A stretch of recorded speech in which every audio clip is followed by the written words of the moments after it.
첫 번째로 우리가 종속 변수 y가 분명히 정상시계열로 변환이 가능하다고 했습니다. 그런데 어떻게 변환하는지 얘기하지 않았습니다. 그 내용을 지금부터 시작하려 합니다. 자, 우리는 결국 우리가 하는 것은 y는 fx에서 최대한 많은 x, 독립성이 확보된 다양한 x들을 사용해서 결국 y를 예측하고 싶고 미래의 y에 대해서 궁금해하는 것입니다. 이를 위해서 우리는 x를 전처리하죠. 그 독립변수 x는 최대한 다양한 비정상성 패턴, 뭐 추세라던가 계절성이라던가 다양한 패턴이 들어갈수록 y에 대한 그 예측에서 성능을 잘 낼 수가 있을 것입니다. 그래서 그러한 비정상적인 패턴들을 최대한 많이 넣어서 그 덕에 y를 잘 설명하려고 했었죠. 그런데 x만 열심히 한다고 되는 게 아니에요. 왜 나만 이렇게 열심히 합니까? 그렇죠? y 너는 뭐 하는데? y도 정상성을 만들어서 종속 변수 y도 그를 통해서 최대한 단조롭고 간단하게 만들어서 x야 너가 나를 좀 더 잘 설명할 수 있도록 지원하는 것입니다. 그래서 제가 예를 든 것처럼 원래 뭐 금융시장에 대한 프라이스와 같은 가격이 있다면 미래 시점 예측을 할 때 예측 범위가 제한이 없는 매우 큰 범위라고 했습니다. 그런데 이것을 프라이스가 아니라 수익률로 바꾸면 기본적으로 이러한 움직임을 통해서 가상의 바운드가 생겨서 좀 더 이 범위가 좁아진다. 그래서 원래 넓었을 때 미래값 예측보다는 좁아졌을 때 예측값을 사용해서 그 다음 시점 예측을 하고 이걸 다시 한번 롤백을 하는 게 훨씬 예측에 도움될 수가 있다. 그 이유 때문에 정상성을 만드는 것이었습니다. 그것이 정상성 변환의 첫 번째 이유입니다. 이걸 제가 강조해서 설명드렸고 두 번째도 좀 더 정밀하게 설명을 드리면 자, 제가 1번과 2번이라고 할게요. 1번의 데이터 패턴을 우리가 모델링을 통해서 만드는 것, fx를 만드는 것. 그리고 두 번째에서 이러한 패턴을 모델링을 통해서 fx 만드는 것. 무엇이 좀 더 쉬울까요? 제가 그림상 아래 걸 좀 복잡하게 그리긴 했지만 기본적으로 이 범위가 제한되어 있지 않는 훨씬 넓은 범위를 움직일 수 있는 이러한 케이스에 대해서 수학적으로 함수 또는 f를 모델링하는 것보다 훨씬 범위가 제한된 형태가 단조로운 이러한 모습을 알고리즘이 모델링을 통해서 구현되는 게 훨씬 알고리즘, 즉 모델링의 복잡도가 심플해질 가능성이 높습니다. 그렇겠죠? 아무래도 패턴이 너무 넓게 움직이는 것보단 작게 움직이는 것. 또 기본적으로 이런 값은 뭐 100만이 될 수도 있고 50만 될 수도 있죠. 근데 여기 수익률 움직임은 뭐 기껏해야지 1.5, 뭐 기껏해야지 0.9 뭐 이런 겁니다. 그렇죠? 이 움직임의 범위가 스케일이 다릅니다. 그래서 아무래도 1번보다는 2번에 대한 패턴을 모델링하는 게 결국 모델링 결과가 훨씬 복잡도가 낮을 것입니다. 자, 복잡도가 높아지면 트레이닝은 잘 맞출 수 있는데 테스트는 잘 맞지 않는 과적합 발생 가능하죠. 그렇죠? 그런데 복잡도가 낮아지기 때문에 적은 파라미터만으로 모델링 가능하고 따라서 과적합이 줄어들겠죠. 그걸 설명하자면 복잡도가 낮으니까 트레이는 잘 못 맞추겠죠. 그래서 바이어스는 오히려 올라갈 수 있습니다. 하지만 베리언스가 줄어들기 때문에 훨씬 과적합이 줄어듭니다. 그렇죠? 그러다 보니까 트레인보다는 테스트에 대한 예측력이 향상 가능성이 생기는 것입니다. 이런 이유 때문입니다. 결국 다 이어진 거예요. 정상성이랑 아니 시계열은 정상성 나오고 뭐 기계학습은 바이어스 베리언스네 다른 건가? 아닙니다. 다 이어진 거예요. 결국 정리하면 정상성을 만족할수록 과적합을 줄어드는구나. 그런 이유 때문에 당연히 예측 성능이 향상될 수 있겠구나. 그리고 시계열은 기본적으로 과거 데이터에 대해서 가중치를 적게 주고 최근 데이터는 가중치를 많이 주는 그러한 패턴 반영으로서 예측하는 것이죠. 그런 것도 포함해서 결국 정상성이 예측력 향상에 도움이 될 수 있다라고 다시 한번 좀 더 엄밀하게 설명드린 겁니다.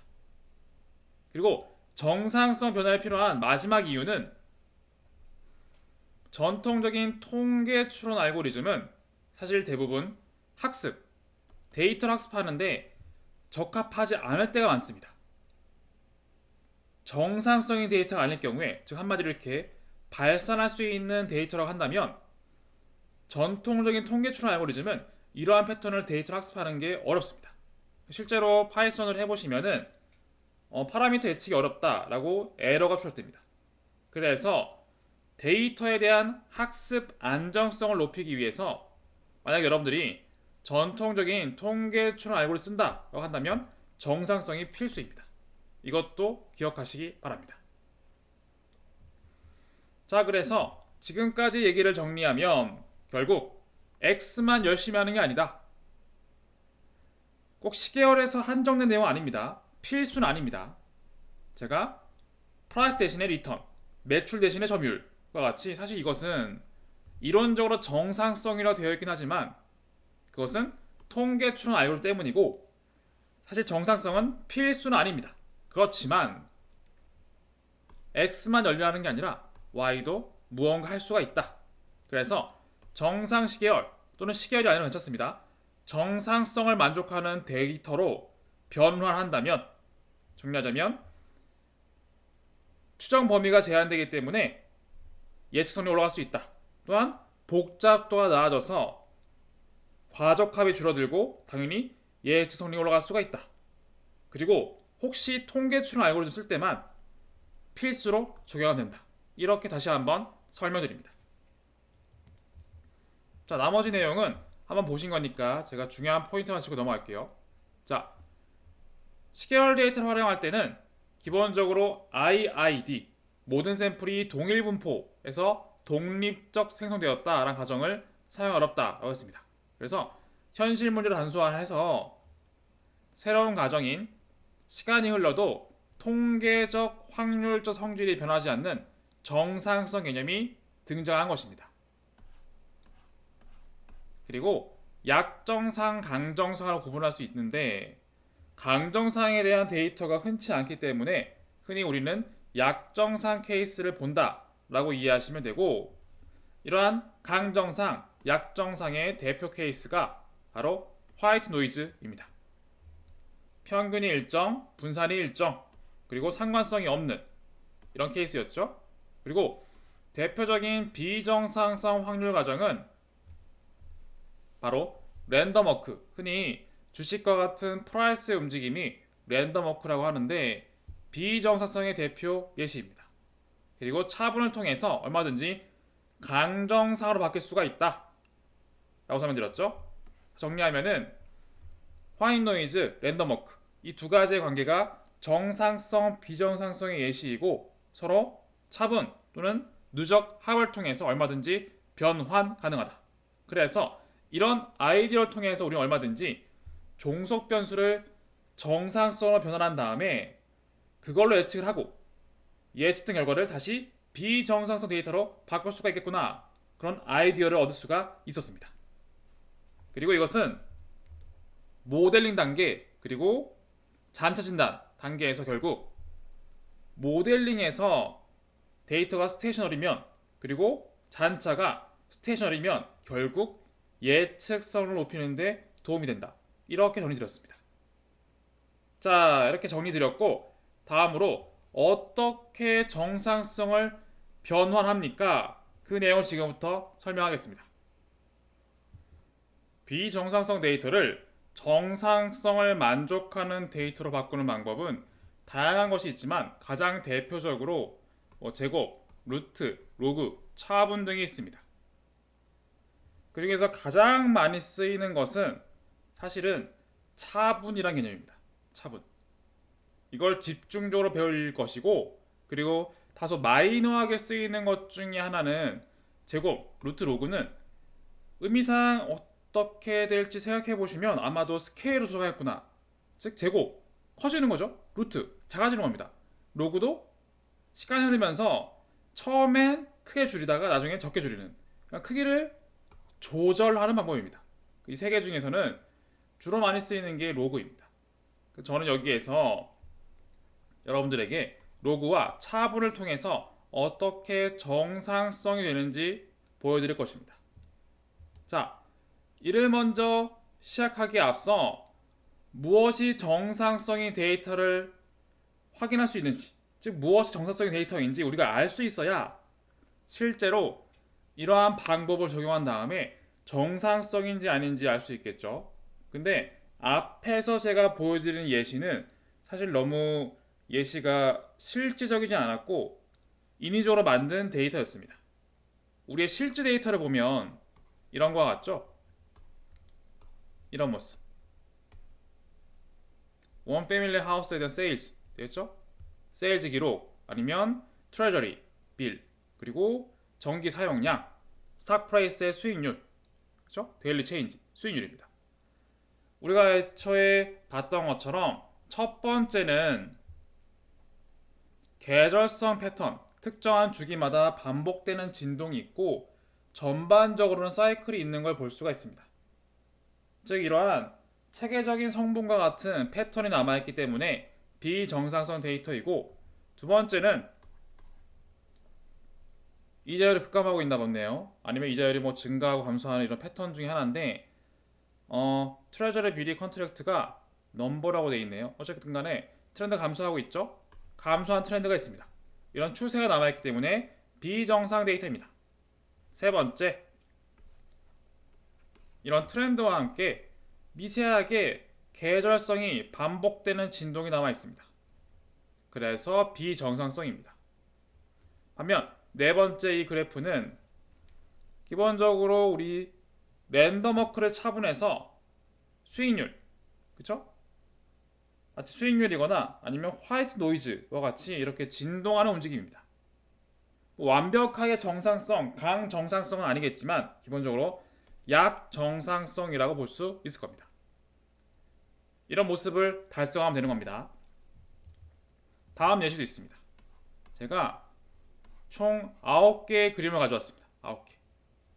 200일 동안의 구글 주식 가격, 그리고 주식 가격의 변동, 파업수, 월별 판매액, 계란 12개의 연간 가격, 호주의 도살돼지수, 캐나다의 시라소니수, 맥주 생산량, 전기 생산량, 그렇죠?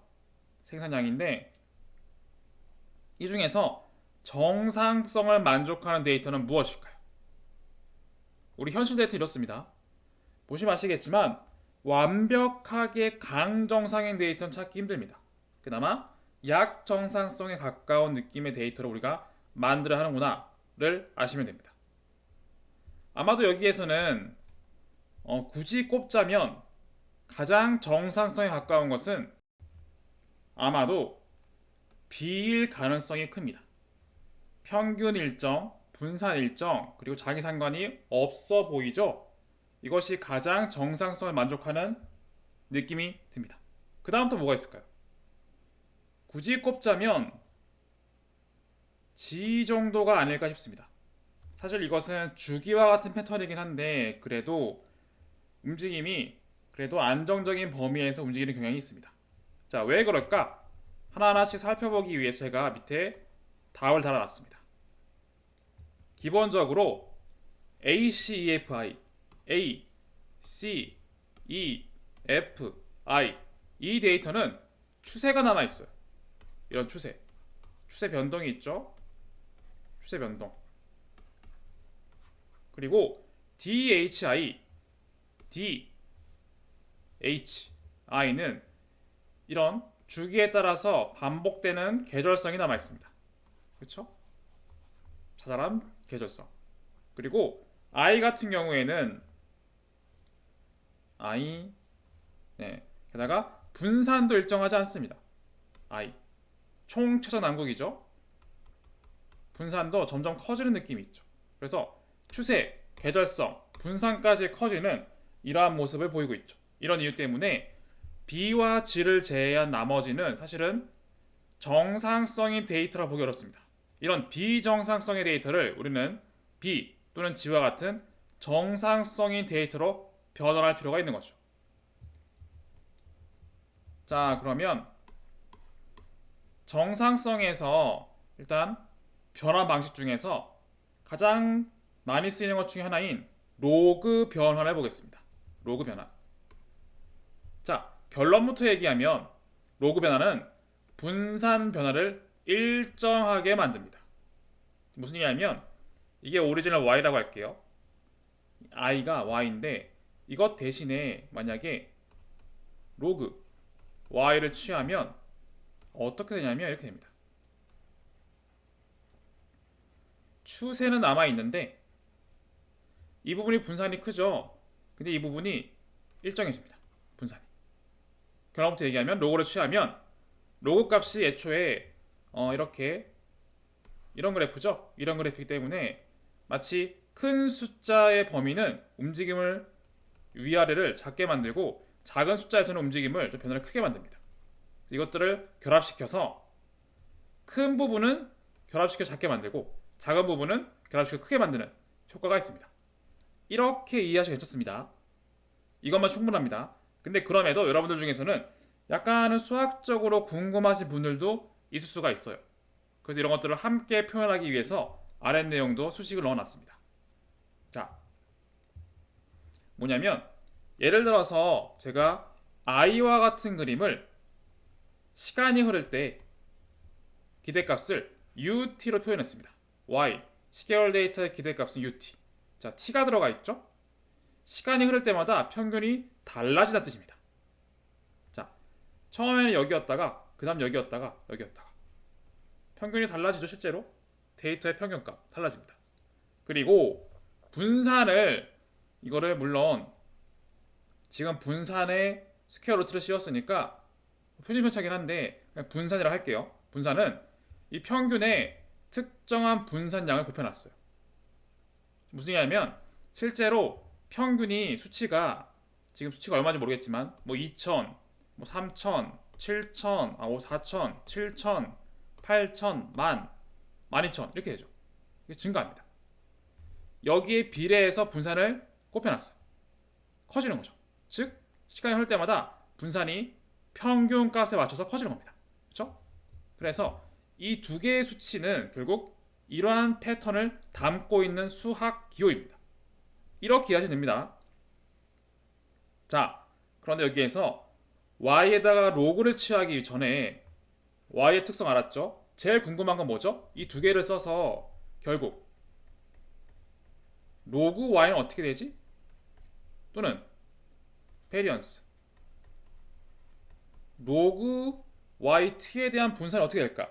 이걸 알고 싶은 거예요. 이걸 알고 싶은 겁니다. 결론.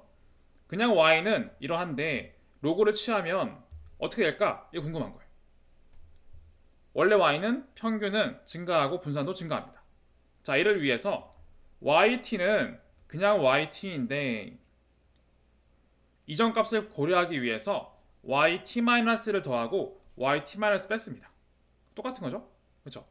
그 다음에 양변에 yt-를 나눠줍니다. 나눠주게 되면 다음과 같이 바뀌고 yt-를 t만 나누면 1이 되고 이 부분은 이렇게 표시가 되겠죠. 그런 다음에 양변에 로그를 취합니다.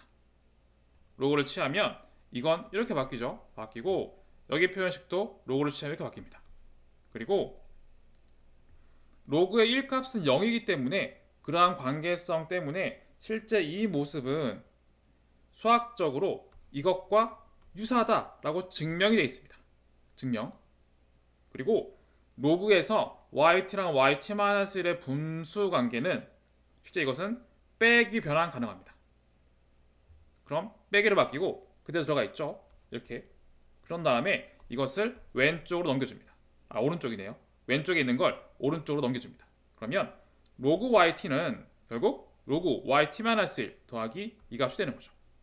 자, 그런데 여기서 지금 yt-1 부분을 다 뮤t로 바꿨습니다. 왜 그럴까요? 왜냐면 yt의 기대값은 이거 t-1이나 그리고 t나 유사할 가능성이 있어요. 그렇죠? 차이가 굉장히 작으니까. 그래서 일단 우리가 yt 시점인데 yt-1 과거값은 이것은 ut랑 일단은 동일하게 두었습니다. 그럼 우리의 로그 yt는 다음과 같이 정리가 되겠죠? 로그 뮤t 더하기 뮤t분의 yt-뮤t와 같습니다. 자, 이 상태에서 이렇게 로그 yt에 대한 수식으로 정리된 상태에서 우린 기대값과 분산을 계산해 볼 수 있습니다. 일단 로그 y에 대해서 기대값을 구하면 이 전체에 대해서 기대값을 넣겠죠. 네, 로그 뮤t는 하나의 숫자이기 때문에 밖으로 이렇게 뿅 나옵니다. 뿅 나오고 이 뒤에 부분은 제가 엄밀하게 쓰진 않겠지만 이런 표시죠. 뮤t분의 yt 빼기 뮤t입니다. 그렇죠? 이건데 우리 yt의 기대값이 뮤t인 걸 알고 있습니다. 이 부분도 뮤t 빼기 뮤t가 돼서 거의 0이 됩니다. 그래서 로그 yt의 기대값은 로그 뮤t로 수렴하게 됩니다. 두 번째, 분산 계산을 해봅니다. 분산. 자, 분산이라는 것은 혹시 여러분들이 기억하시는지 모르겠는데 제가 상세하게 쓰진 않겠지만 분산 이렇게 됩니다. 분산에 x를 할 때는 기대값의 x 빼기 x의 기대값의 제곱입니다. 이 특징을 그대로 쓰면 이렇게 쓸 수 있습니다. 우리 로그 yt에 대해서죠. 그래서 그대로 쓰면 기대값의 로그 yt 빼기 기대값의 로그 yt 이거의 제곱이 되겠죠. 그렇죠? 이렇게 됩니다. 그럼 여기에서 우리 로그 yt 계산한 거 있죠? 이 텀을 넣어줍니다. 넣어주면 이거는 로그 뮤t 그리고 더하기 뮤t분의 yt 빼기 뮤t가 되겠죠. 뮤t 그리고 기대값 로그 yt는 우리가 로그 뮤t라고 계산했죠? 그대로 빼기 로그 뮤t 제곱. 근데 이거는 동일합니다. 그렇죠? 동일합니다. 그래서 이것은 적자면 기대값의 뮤t 그리고 yt 빼기 뮤t 이거의 제곱이 되는 거죠. 자, 뮤t는 숫자이기 때문에 그리고 제곱 텀 때문에 뮤t의 제곱분의 1로 나오게 되고 이 가운데 부분은 이렇게 됩니다. 기대값에 이렇게 쓸게요. yt의 제곱 빼기 2뮤t yt 더하기 뮤t의 제곱입니다. 이렇게. 뭐 그럴 것 같죠? 뭐 정확히 뭐 인수분해니 뭐 제곱이니 모르셔도 느낌상 그럴 것 같다 라고 생각하셔도 괜찮습니다. 그럼 이것은 다시 정리하면 위에 쓸게요. 뮤t의 제곱텀이 있죠? 제곱텀. 그래서 뮤t의 제곱분의 1 그런 다음에 기대값 yt의 제곱 이 텀 하나 나오고요. 그리고 두 번째 마이너스 뮤t분의 2뮤t 뮤t 제곱이죠? 제곱분의 2뮤t 이렇게 되고 기대값의 yt가 됩니다. 얘는 하나 사라지겠죠? 하나 사라집니다. 남아있는 건 상수항이죠. 상수항. 상수항은 그대로 나가서 1이 될 겁니다. 1 더하기 1이 됩니다. 자, 좀 지워보면 중간과 좀 지울게요. 자, 좀 헷갈리실까봐 살짝 정리를 해보았습니다. 정리해보았고 자, 다시. 그래서 뭐가 길어졌는데 자, 분산 계산하는데 분산은 결국 이 분산은 이거다. 이것만 기억해도 됩니다. 근데 여기에서 우리가 이것도 알고 있네요. yt의 기대값은 뮤t죠? 뮤t는 뮤t 사라지겠죠? 사라집니다. 그럼 2가 됩니다. 그럼 이거는 뮤t의 제곱분의 1 기대값의 yt의 제곱 그리고 마이너스 2 더하기 1 따라서 마이너스 1입니다. 이해되시죠? 이렇게 표현될 수가 있습니다. 그럼 우리가 해야 될 건 뭐죠? 이것만 알면 됩니다. 이것만 알면 되는데, 이걸 알기 위해서는 분산의 다른 표현을 기억할 필요가 있습니다. 분산의 x는 이렇게 기대값 x 빼기 2x의 제곱도 가능한데, 다른 표현식이 있습니다. 이에 x의 제곱 빼기 2의 x의 제곱 이렇게 됩니다. 같은 겁니다. 이거나 분산 같은 식입니다. 자, 이 표현을 쓰면 x 대신에 yt를 쓰면 기대값의 yt의 제곱 빼기 기대값의 yt 전체 제곱입니다. 이렇게 되겠죠? 자, 이렇게 적용을 하면은 우리가 뭘 할 수 있냐면, 애초에 같이 쓸게요. var yt를 같이 쓰면은 이렇게 됩니다. 분산 yt는 표준 변자죠. 제곱하면은 mu t의 제곱 곱하기 시그마 제곱입니다. 이것 빼기 이 yt는 mu t입니다. mu t의 제곱이죠. mu t의 제곱. 이걸 이렇게 넘기면 어떻게 되죠? 이 yt의 제곱, 바로 이 항은 이렇게 됩니다. mu t의 제곱 시그마 제곱 더하기 mu t의 제곱 텀이 들어가죠. 그쵸? 지저분하죠? 정리하면 이것은 들어가죠? 시그마 제곱이 남습니다. 자, 좀 지울게요.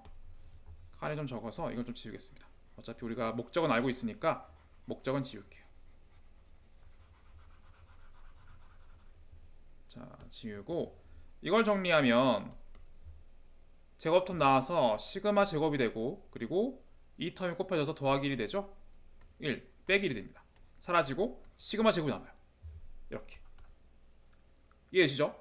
자, 오랜만에 수학을 썼는데 그래도 혹시나 이런 수식을 궁금해하시는 분들이 계십니다. 그래서 한 번 정도 한번 써봤고, 어지간해서 수식 써놓은 거를 시간상 간단하게 정리하는데 거의 틀린 건 없습니다. 다 증명을 해놓은 걸 넣어놓은 거기 때문에 믿으셔도 됩니다. 자, 어쨌든 요지는 뭐냐? 지울게요. 전부 다. 원래 시간의 흐름에 따라서 평균이 증가하고, 이게 yt죠, 분산이 증가하는 이런 형태를 로그를 취했더니 로그 yt는 그림상 기대값은 로그 뮤t입니다. 그렇죠? 뮤t가 시간 따라 증가하기 때문에 비슷하게 증가하겠죠. 증가를 하긴 할 겁니다. 트렌드상. 그런데 분산이 시그마 제곱으로 고정되어 있습니다. 따라서 이렇게 되는 거예요. 맞죠? 제가 처음에 얘기한 거, 로그를 취하면 로그가 뭐 이런 그래프이기 때문에 숫자가 작을 때는 크게 변하게 되고 클 때는 작게 변한다. 그래서 곱했을 때 큰 숫자는 작아져서 작아져가 들고, 그 다음에 작은 숫자는 큰 숫자를 만나서 커진다. 그래서 이렇게 된다라고 했죠. 그렇게 이해하셔도 됩니다. 그렇게 개념적으로 이해하셔도 괜찮고, 수학적으로 증명을 해도 로그를 취하면 이런 그림이 나오겠구나, 충분히 증명 가능합니다. 자, 정리하겠습니다. 로그를 취하면 데이터의 분산 변화가 있을 때 이것을 일정하게 만든다. 그래서 시간이 흘렀을 때 비례해서 분산이 증가하는 경우, 또는 비정상 확률 과정으로 표준 편차 또는 분산이 자료의 크기에 비례해서 증가하거나, 아니면 이런 것처럼 지수적으로 점차 증가하는 경우에 y에다가 로그를 취해주면 그 분산은 일정하기에, 만약에 그 다음에 추세가 제거돼서 기대값이 0만 된다면 충분히 정상성인 데이터로 변환 가능하다. 정리되죠? 그래서 요약하면 분산 커지는 경우 로그를 취하면 분산이 일정해진다. 끝입니다. 이렇게 해서 분산을 조절할 때 로그를 취하면 된다 라고 정리하겠습니다. 다음은 차분 개념입니다. 자, 결론부터 얘기하면 이 차분은 평균 변화를 일정하게 만들거나 아니면 추세나 계절성을 제거, 감소 가능하다. 자, 평균 변화 일정하게 만든다. 무슨 얘기냐? 결론부터 얘기하면 그냥 추세나 계절성 모두 제거할 때 효과적인 방법이 바로 차분입니다. 여기에서 평균 변화, 즉 평균이 달라지는 경우 추세가 있는 거죠. 그런 케이스에서 변화를 일정하게 만들어서 추세를 제거하거나 아니면 계절성, 시간이 흐를 때 평균이 달라지는, 즉 월별로 달라지는 그러한 계절성, 둘 다 평균이 달라지는 겁니다. 시간이 흐를 때 그런 추세, 계절성 모두 차분으로 제거 가능하다. 그걸 지금부터 보겠습니다. 일단 첫 번째, 계절성입니다. 계절성. 예를 들어서 특정한 시간, 월 또는 요일에 따라서 평균이 달라지는 것, 그렇죠? 그것이 계절성입니다. 우리는 라벨 인코딩, 원하는 인코딩 또는 판다스의 get 더미 함수, 더미 변수를 통해서 각 월별 또는 여일별 평균이 얼마인가 계산한 다음에 충분히 fx 방정식으로 만들 수가 있습니다. 그렇죠? 그래서 계절성 제거 1번, 기본적으로 각 월마다 추정할 수 있어요. 월마다의 평균이 얼마나 되는가, 이걸 별도, 예를 들어서 이런 거죠. A, X 월이니까 1월 더하기 B, X 2월 Z, X 12 이렇게 각 월별 평균이 얼마인지 계산해서 이렇게 함수로 계절성 함수 만들 수 있습니다. 그런 다음에 우리가 이렇게 fx는 아마도 이런 계절성 함수일 겁니다 라고 세팅할 수 있어요. 또는 우리가 더미 변수화를 통해서 같은 기능 수행할 수가 있죠. 그렇죠? 그래서 확률 과정 또는 시계열 데이터 y가 우리가 추정 가능한 결정론적 계절성 함수와 정상 확률 과정 합이다. 이렇게 표현할 수 있어요. 그럼 우리는 비정상 데이터에서 추정한 계절성 있죠. 이걸 빼주면 이건 정상성이겠죠. 이렇게 되는 거예요. 그래서 yt를 바로 예측하는 게 아니라 yt 대신에 yt 빼기 ft를 합니다. 그럼 이것은 정상성인 데이터예요. 이걸 사용해서 예측을 하고 예측값을 롤백하는 겁니다. 이렇게 됩니다. 그렇죠? 그런데 이걸 하려면 별도 모델링이 필요하죠.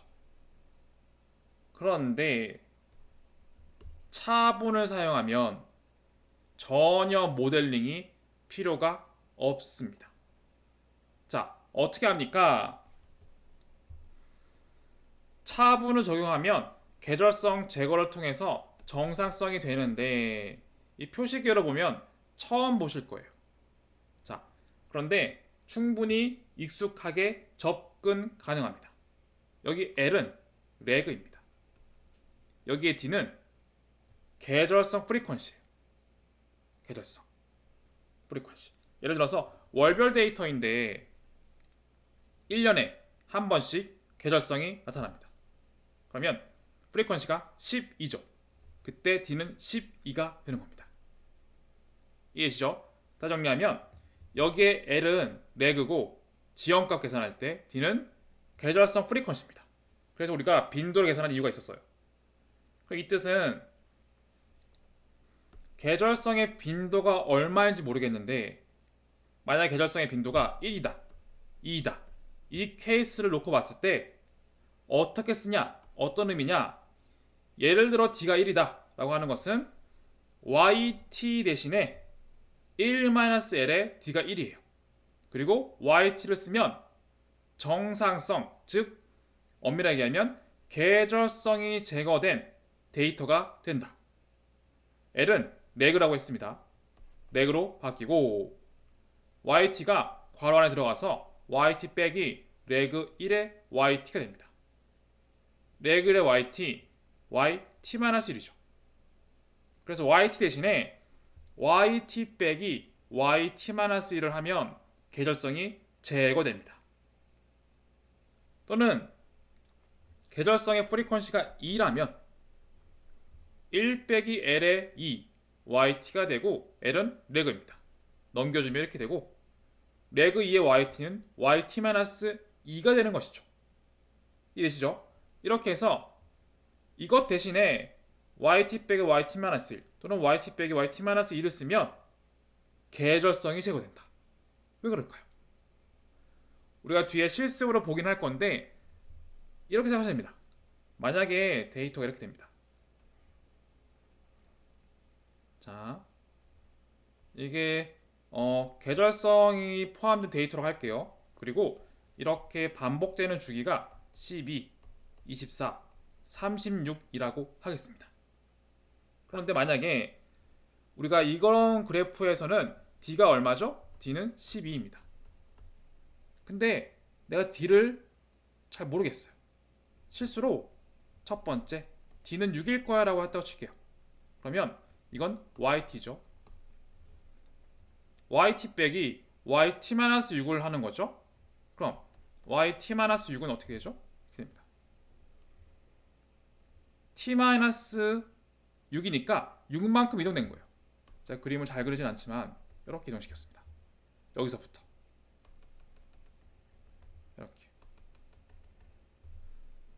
이렇게 올라가겠죠. 이렇게 아이고 이렇게 올라갑니다. 이렇게 되겠죠. 자, 그러면 YT 빼기 YT-6이 되면 어떻게 될까요?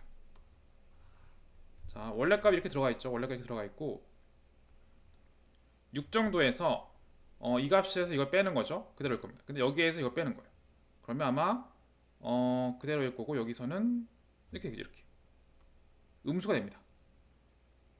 좀 이상한 그래프긴 한데 뭐 정확하지는 않겠지만 이렇게 됩니다. 그렇죠?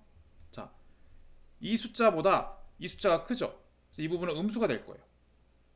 그러면 YT에서 YT-6을 빼면 이렇게 오히려 변동이 커집니다. 그렇죠? 그렇습니다. 그런데 제가 만약에 자리가 없는데 D를 10이라고 할게요. YT는 금방 그리면 이렇게 됩니다. 두 개만 할게요.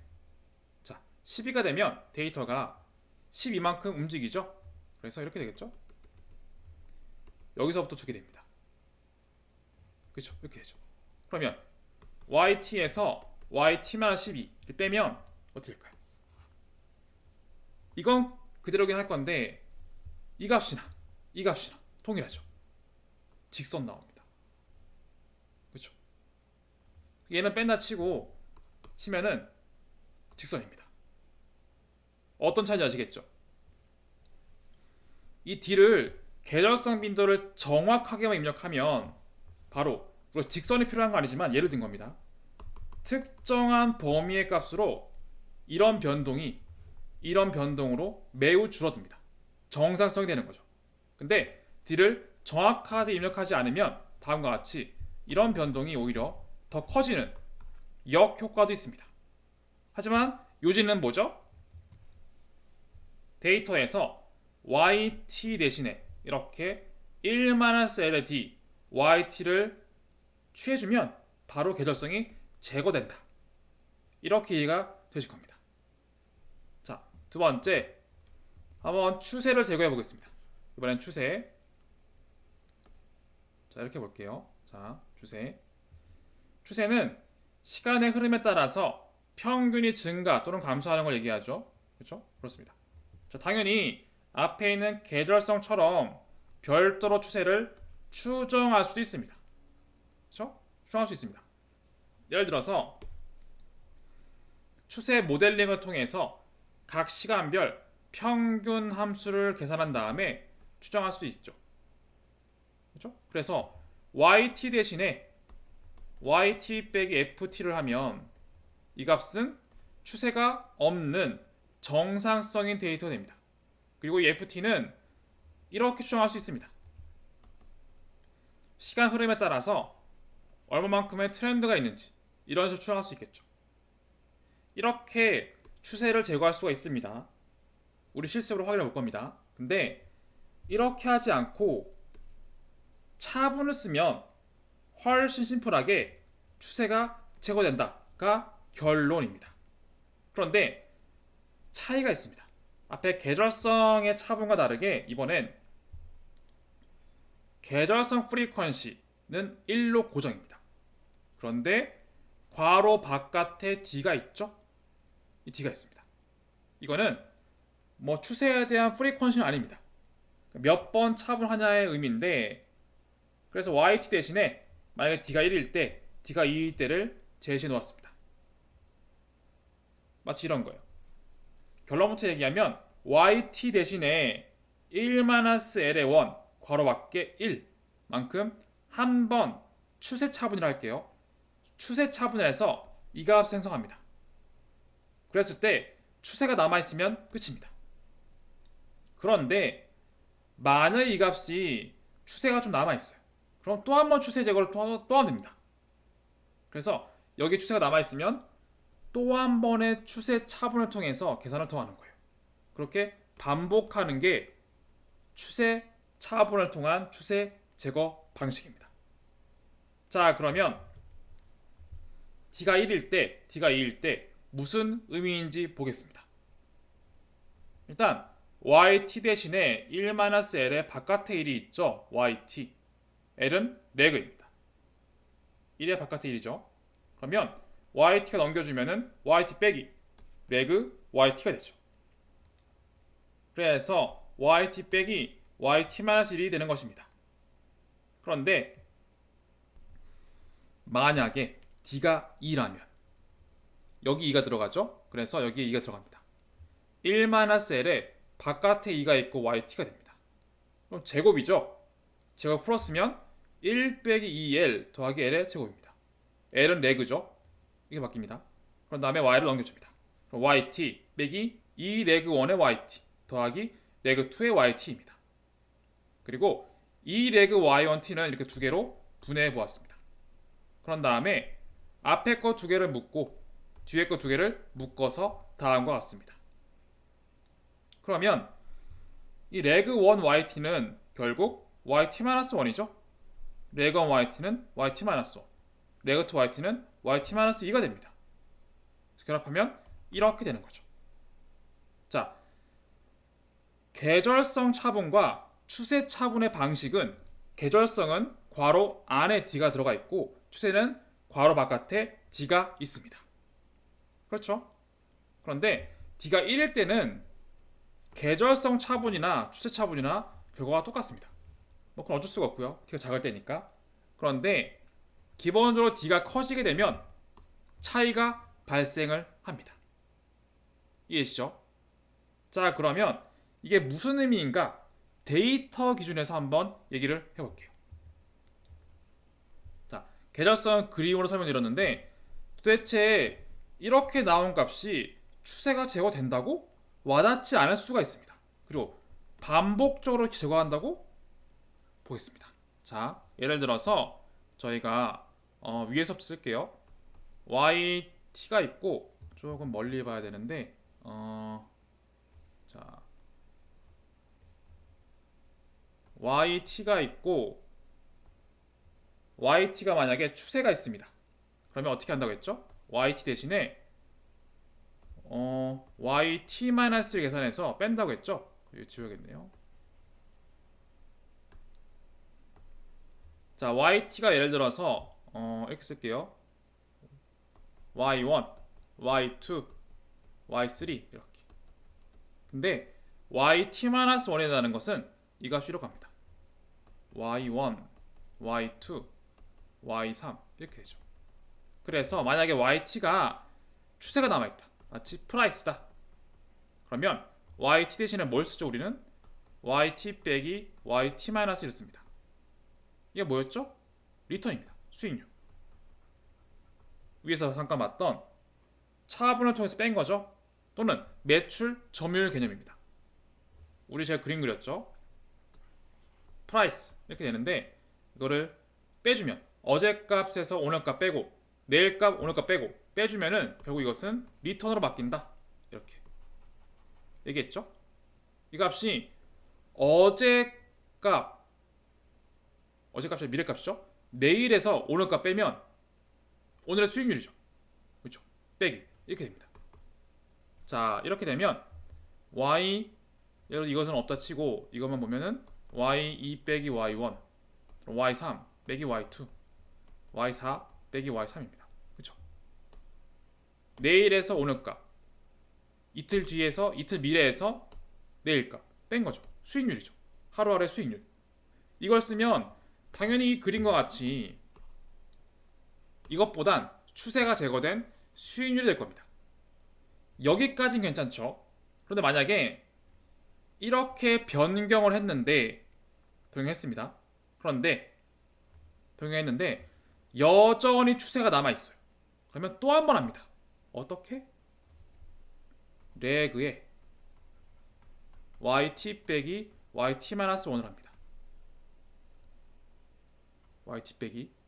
자, 그러면 이 값은 내려가죠. 레그 취한 거예요. 그러면 y2 빼기 y1, y3 빼기 y2가 됩니다. 그쵸?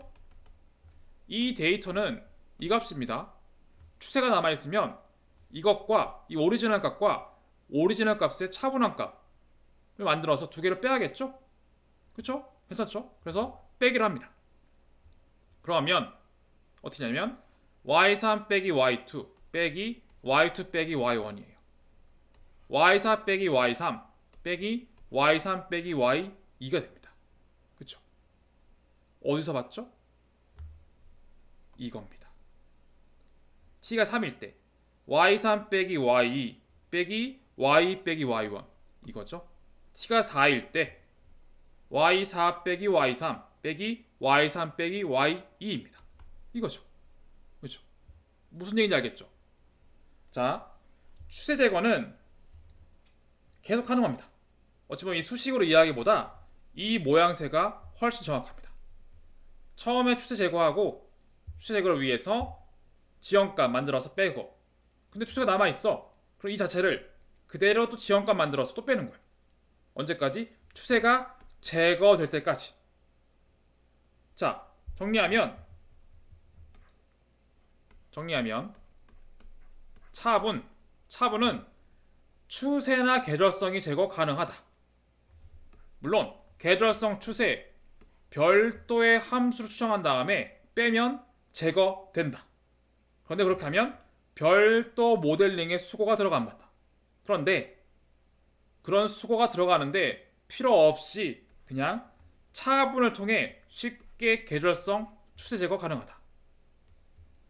추세 제거 방식, 계절성 제거 방식을 봤을 때 계절성을 제거하는 차분 방법은 계절성의 프리퀀시를 D라고 세팅을 하고 괄호 안에 1-L의 D에 Yt를 해주면 계절성이 제거된다. 두 번째, 추세를 제거하는 차분 방식은 계절성 차분을 1로 고정하고 괄호 바깥에 D라고 써놓고 추세가 제거될 때까지 D를 증가시킨다. 그래서 D가 1일 때 원래 값에서 지연값을 빼준 것을 통해 확보할 수 있고, 그런데 추세가 남아있다. 한 번 더 지연값 만들어서 뺀다. 그런 방식으로 설명드렸습니다. 자, 그래서 두 번째로 차분을 통해서 어떻게 추세와 계절성을 제거하여 정상성인 데이터를 만드는가 설명드렸습니다. 자, 마지막으로 박스콕스 변환이라는 게 있습니다. 이것은 비정규분포 데이터를 정규분포로 변환시켜주는 방식입니다. 아니, 근데 추세, 계절성 얘기하다가 갑자기 정규분포 왜 나오는 거야? 자, 이거의 아이디어는 바로 여러분들이 처음에 살펴봤던 이 내용이 있습니다. 자, 이 그래프 봤을 때 제가 정상성인 데이터가 B나 G라고 했죠? 그렇죠? 근데 만약에 그렇지 않은 것들을 봤을 때 예를 들어서 I를 볼게요. 이것을 히스토그램으로 그려볼게요. 어떻게 될까요? 히스토그램. 히스토그램 이런 거죠. 이렇게 예를 들어서 값이 만은 몇 개죠? 데이터 몇 개인가? 만. 뭐 여기 있고 그 다음에 뭐 12,000 몇 개인가 여기 있고 개수 찍는 겁니다. 8,000 몇 개인가 찍어서 여기 이렇게 그림을 그리는 겁니다. 이게 히스토그램입니다. 또는 도수 분포 표이죠. 각 데이터의 값에 따라서 개수가 몇 개인가. 그렇죠? 아니면 이것도 가능합니다. 이렇게 한쪽의 축으로 더하는 거예요. 만나는 거. 만나서 몇 개인가, 몇 개인가, 몇 개인가. 그걸 쌓는 겁니다. 이렇게. 쌓아서 이렇게 그린 다음에 90도 회전하는 거예요. 상관없어요. 뭐가 됐든. 자, 뭘 얘기하고 싶은 거냐면 만약에 이런 데이터다. 정상성인 데이터라고 하면 이것을 한 축으로 쌓으면 0이 제일 많겠죠? 그쵸? 이렇게 될 겁니다. 0이 제일 많을 거고 그 다음에 뭐 마이너스 1에서 1 사이 그쵸? 1 사이 이런 분포가 나올 거예요. 그런데 만약에 이런 그래프 또는 이런 그래프 이런 그래프라면 보통은 정상성인 데이터는 정규 분포의 흐름을 따를 수 있는데 그렇지 않은 데이터는 이런 극단값이 많이 존재합니다. 극단값. 그래서 아무래도 정규 분포보다는 좀 더 이런 그래프에 가까울 수 있습니다. 극단값이 많다. 꼬리가 좀 더 상대적으로 두꺼울 수 있습니다. 그쵸? 충분히 리저너블 하죠. 제가 장세하게 수학은 하지 않고 그림으로 설명드리는 거예요. 다시 한번. 비정상성인 데이터는 정상성인 데이터보다 분포를 그려봤을 때 훨씬 꼬리가 두꺼울 수 있다는 겁니다. 그래서 만약에 이렇게 꼬리가 두꺼운 비정규 분포 데이터를 정규 분포로 바꿀 수 있다면 아무래도 극단값의 비율이 줄어들 수 있습니다. 그런 효과 때문에 지금 저희는 마지막 세 번째 비정규 분포 데이터를 정규 분포로 바꿔서 극단값의 비율을 줄이면 아무래도 비정상성으로 나타날 확률이 줄어드는 거다. 이렇게 이해하시면 됩니다. 제가 여기서 일반적으로 비정규 분포에서 추세, 계절성 등의 큰 변동 B랑 I라고 했죠. 그쵸? 제가 앞에서 B랑 I. B는 정상성이니까 정규 분포에 가까울 수 있지만 I는 아무래도 극단값 때문에 정규 분포가 아닐 가능성이 높다는 것입니다. 그래서 바크스-콕스 변화는 어떻게 합니까? 아래 수식으로 보셔도 되는데 기본적으로 이렇게 되어 있습니다. 모수, 파라미터, 람다라는 값이 있는데 이 람다를 다 변형시켜요. 람다를 특정한 범위, 람다가 0일 땐 모든 y값에 로그를 취합니다. 스케일을 줄이는 거죠. 앞에 로그 차원 봤죠? 로그 변환. 로그 변환을 하면 스케일이 줄어듭니다. 일단 스케일을 줄여보는 거예요. 근데 람다를 0만 하는 게 아니라 다 해봅니다. 람다를 0, 마이너스 1, 마이너스 2, 마이너스 100, 1, 2, 3 다 해봅니다. 그런 다음에 람다가 0이 아닐 때는 람다분의 y 람다 빼기 1을 해주는 겁니다. 이게 답니다. 그랬을 때 y가 0일 때는 원래 yt 대신에 0일 때는 로그 yt가 되죠. 그렇죠. 이 값이 데이터가 생길 거예요. 그리고 1일 때, 2일 때, 3일 때 다 데이터가 변경되겠죠. y값이. 특히 0이 아닐 때는 y값에서 y값에 람다만큼 제곱승 해주고 빼기 1 빼기 람다 해주는 겁니다. 그럼 데이터가 바뀌는 거예요. 그런 다음에 여기에 있는 모든 데이터를 정규 분포와 얼마나 가까운지, 즉 정규성이 가장 높은 데이터가 있을 거예요. 그렇죠? 한마디로 데이터를 다 생성해 보는 겁니다. 모수를 바꿔가면서 데이터 yt를 비정상성 yt, 한마디로 비정규 분포를 따른 yt를 정규 분포로 바꿀 수 있지 않을까 다 변환해 봅니다. 그런 다음에 가장 정규 분포에 가까운 데이터가 있을 거예요. 만약에 예를 들어서 이겁니다. 그러면 이게 3이라고 하면 이때 출력되는 모수 3, 람다가 3일 때 가장 비정규분포 데이터가 정규분포로 바뀐 데이터가 된다는 겁니다. 그러면 yt 대신에 바로 람다의 y의 yt의 3승 빼기 1 이렇게 변화된 데이터는 아무래도 정규분포 가까워서 정상성이 될 확률이 높아진다는 겁니다. 그래서 yt 쓰지 말고 이거 쓰자. 그런 다음에 예측한 다음에 다시 한번 롤백을 하자. 이런 개념인 것이죠. 자, 정리하면 박스 콕스 변화는 기본적으로 비정상성 데이터는 극단값이 많기 때문에 비정규분포를 따른다. 따라서 데이터를 정규분포에 가깝게 만들면 아무래도 극단값이 줄어들어서 정상성이 될 확률이 높아진다. 그런 개념입니다. 자, 그래서 지금까지 저희는 정상성 변환 방법, 로그, 차분, 그리고 박스 콕스 변환 세 가지를 설명드렸습니다. 기본적으로 로그 변환은 시간이 흐를 때 분산이 커지는 케이스가 있을 때 로그를 취하면 yt 대신에 로그 yt를 쓰면은 분산이 일정해진다. 그리고 차분 yt 대신에 1 빼기 l의 뒤에 yt를 쓰면 궤절성이 제거된다. yt 대신에 1-l의 바깥의 뒤에 yt를 쓰면 추세가 제거된다. 그리고 yt 대신에 람다분의 y의 람다승 빼기 1 값을 취했을 때 여러가지 후보 중에 하나는 아무래도 정규분포 가까워진다. 그래서 이러한 방식을 통해서 우리는 종속변수 y를 정상성을 만족하는 종속변수 y로 바꿀 수가 있다. 이렇게 설명드리겠습니다. 자, 나머지 내용은 실제 이러한 변환 방법, 실습을 통해서 정상성을 변환해 보도록 하겠습니다.